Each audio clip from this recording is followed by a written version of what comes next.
Here's a wild tour story where we were in Brazil at the Hema Compounds, Sao Paulo, Brazil. But we went there for this thing called, it was in Sao Paulo, which is the big city. Manaus is like the rainforest. Sao Paulo is like the big city of Brazil. It's like 30 million people. It's huge. You know what I'm saying? It's like bigger than any American city. You know what I'm saying? Like, you get off the plane and you drive down the freeway and there's like literally tent cities everywhere lining the freeways, everywhere you go. So it's a massive amount of poor people, you know what I mean? So we went to this festival. There's these OGs there, I forget their name though. Hashio Nice MCs. They're like OGs from Brazil. They were headlining the festival.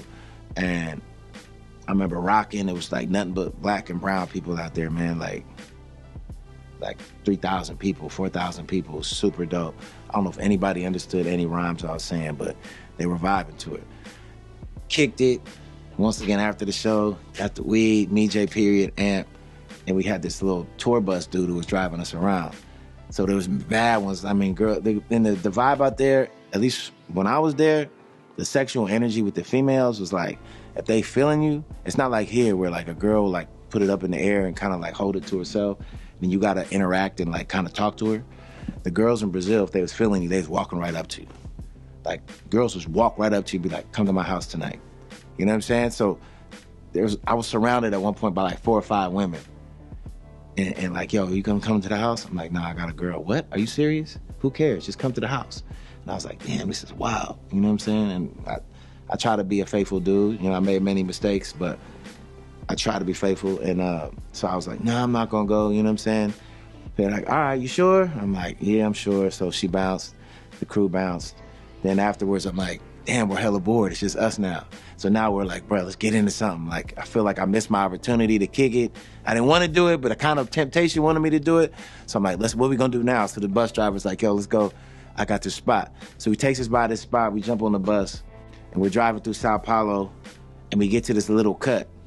And then we start driving up the street, and it's like, all of a sudden you just start seeing nude women on the side of the street. And we like, yo, what the fuck is this shit? Like, butt naked women in the street, though. And we like, all right, they hoes. But then it was like, we kept driving, it was like blocks and blocks and blocks. And we like out the window like, oh shit. And then the bus driver starts laughing. And Jay Perry's like, what, man? And they just kept speaking in Portuguese and shit. And I was like, hold on, man, what's going on? And then it's like, they're all men. We's like, what? And he was like, everybody you seeing on the street right now is a man. And we was like, no! Like, it was the craziest mindfuck, but it makes perfect sense because later I learned that Brazil is like the plastic surgery capital of the world. Like, it's dumb cheap, you know what I'm saying? And I guess like, that's what they do out there. So there was like a whole strobe full of trannies that looked like women, and they was naked, looking like women, but they was men, apparently. Like, I didn't know if they was mixed in or what, but at that point I was like, bro, take me back to the hotel, bro. I'm through with it, man. Like, you know what I'm saying?